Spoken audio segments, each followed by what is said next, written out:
아크라 문서, 지은이 파울로 코엘료, 옮기니 공보경, 출판사 문학동네. 지은이 파울로 코엘료는 브라질 작가로서 2009년 연금술사로 한 권의 책이 가장 많은 언어로 번역된 작가로 기네스북에 기록되어 있습니다. 오늘은 아크라 문서 125페이지부터 140페이지까지 읽어드리겠습니다.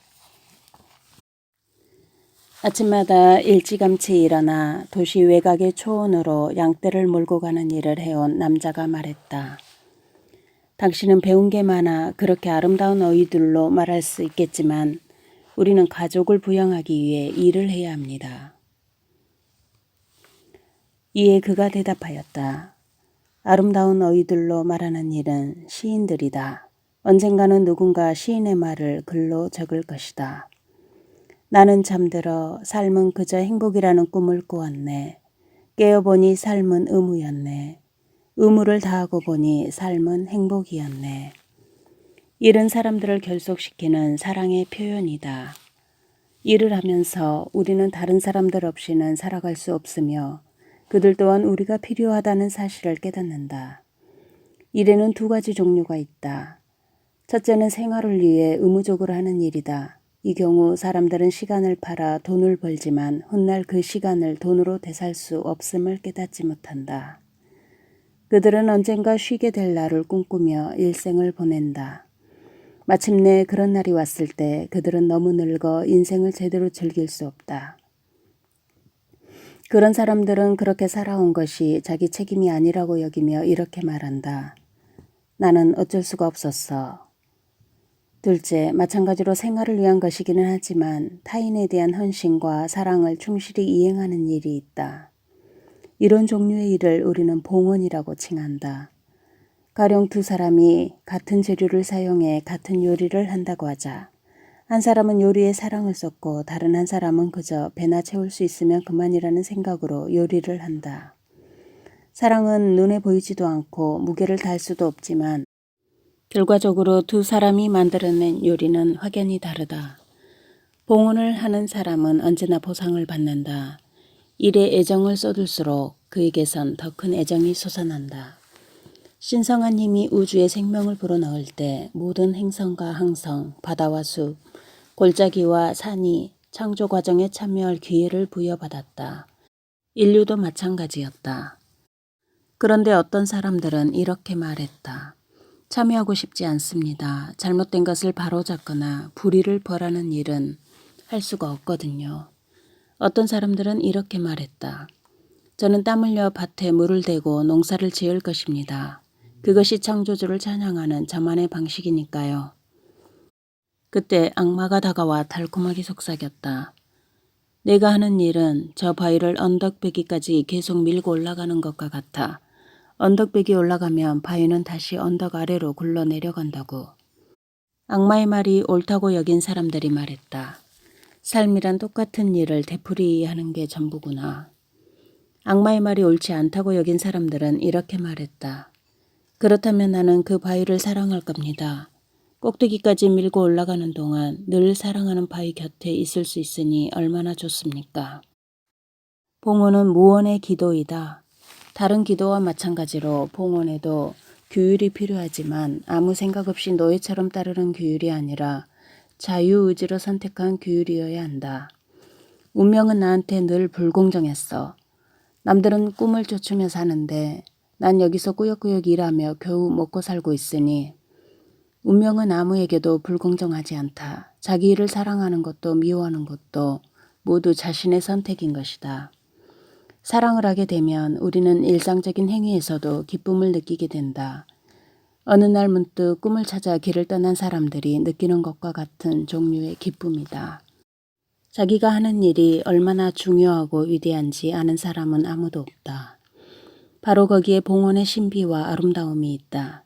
일이란 우리에게 맡겨진 사명이므로 우리는 그 일이 자신의 사명임을 믿고 이행해야 한다. 씨앗을 심은 일꾼은 태양에게 오늘 아침에는 더 쨍쨍하게 빛나라고 말하지 않는다.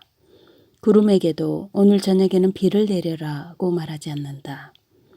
밭을 갈고 씨를 뿌리고 참을성 있게 지켜보며 해야 할 일을 할 뿐이다. 농사를 망치면 일꾼은 그동안 헛수고를 했다는 생각에 절망한다. 꿈을 찾아 길을 떠났던 모험가도 자신의 결정을 후회하는 순간이 있는데 그럴 때는 그만 집으로 돌아가 생활에 충분한 벌이가 되는 일거리를 찾고 싶은 마음이 든다.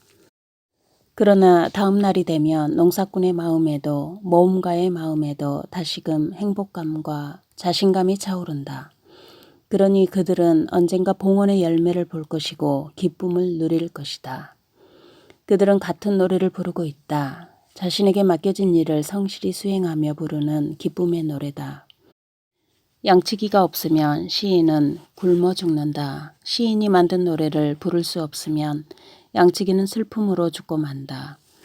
봉헌을 통해 그대들은 다른 이들이 그대들을 사랑하도록 허락하는 것이다. 그리고 그렇게 사랑을 바치며 그대들은 사랑하는 법을 가르치는 것이다. 일에 대해 말했던 남자가 다른 질문을 던졌다. 어째서 어떤 사람들은 남들보다 운이 좋은 겁니까? 이에 그가 대답하였다. 남들에게 인정을 받아야만 성공한 것은 아니다. 성공이란 그대들이 애정을 기울여 심은 씨앗에서 나온 열매다. 일에 애정을 쏟아왔다면 수확기가 됐을 때 이런 생각이 들 것이다. 난 성공했어. 그저 살아남기 위해서가 아니라 다른 이들에게 사랑을 나눠주려 일한 것인 만큼 자기 일을 제대로 존중하는 데 성공한 것이다. 곳곳에 숨은 함정들을 예측하지 못했지만 그대들은 일을 잘 끝맺었다. 그 과정에서 온갖 힘든 일들을 겪으며 열정이 식어버리자 규율에 의지했고 너무 지쳐 규율마저 소용없게 되자 잠시 휴식을 취하며 앞으로 어떤 조치를 취하는 것이 좋을지 생각했다. 위험을 감수하는 삶을 택한 이상 겪을 수밖에 없는 패배로 인해 무기력해지지 않았다. 생각대로 잘 되지 않았다고 해서 손해난 부분에 대해 계속 고민하며 시간을 탕진하지도 않았다. 아직은 정해놓은 목표에 도달하지 않았기에 영광의 순간을 경험하면서도 도취되어 멈추지 않았다. 남에게 도움을 청해야 할 때가 왔을 때 그것을 창피하다 여기지 않았다.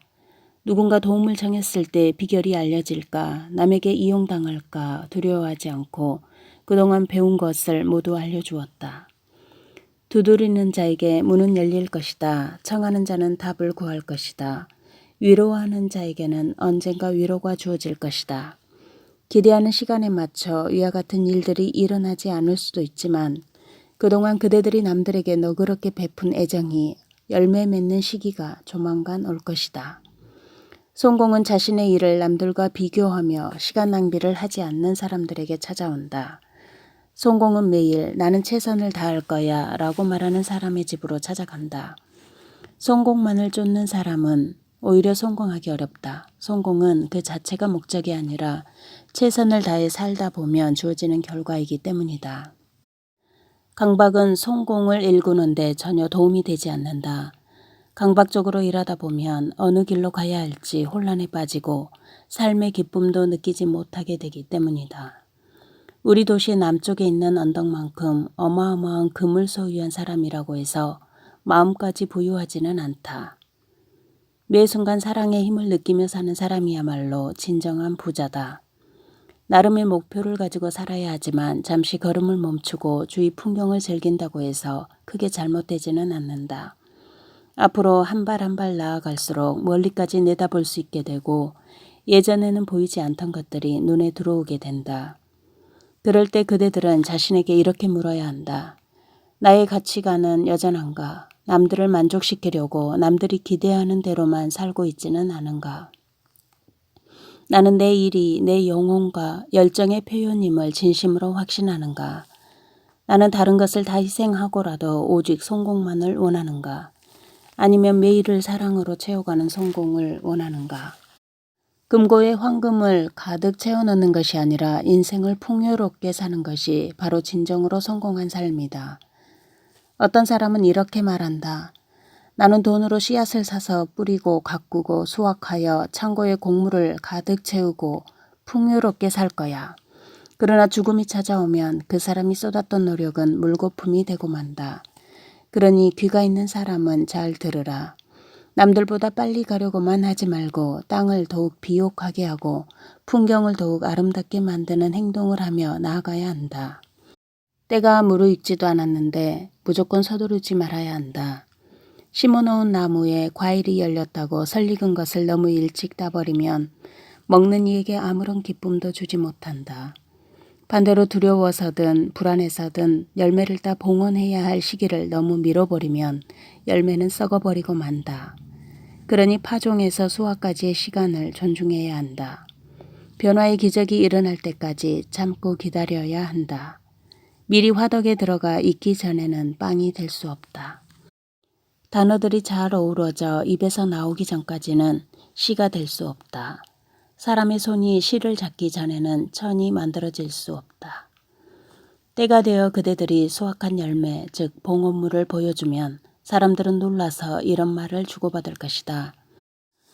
다들 이 사람이 노력하여 얻은 열매를 원하니 성공한 사람이로군. 열매를 맺기까지 얼마나 애를 썼느냐고 묻는 사람은 없을 것이다. 사랑으로 자기 일을 하는 사람은 누구나 눈에 보이지 않는 엄청난 노력을 쏟기 때문이다. 큰 힘을 들이지 않고 하늘을 나는 고개사처럼 성공은 자연스럽게 그대들을 찾아온다. 그래도 누군가 구태여 묻는다면 대답할 것이다. 한때는 저도 포기하고 싶었습니다. 신께서 더 이상 제 말에 귀 기울이지 않으신다는 생각이 들 때도 있었고 방향을 바꾸면서 길을 잃을 때도 있었습니다. 그럼에도 다시 마음을 다잡고 나아간 것은 이 길 외에 다른 길은 없다는 확신이 있었기 때문입니다. 이렇게 성공을 하고 보니 힘들다고 쉽게 포기하고 왔던 길을 되돌아가면 안 된다는 것을 알았습니다. 우리는 저마다 시인이고 농부이고 예술가, 병사, 아버지, 무역상, 상인, 배움을 전파하는 사람, 정치가, 현자, 가정과 자녀를 돌보는 사람이다. 우리보다 유명한 사람들은 많다. 진실로 훌륭해서 유명해진 사람들도 있지만 허영이나 야망이 빚어낸 거짓 유명세인 경우도 있는데 후자는 오랜 세월을 버티지 못한다. 그렇다면 성공한 삶이란 어떤 삶일까? 매일 밤 평화로운 마음으로 잠자리에 들 수 있으면 성공한 삶이다.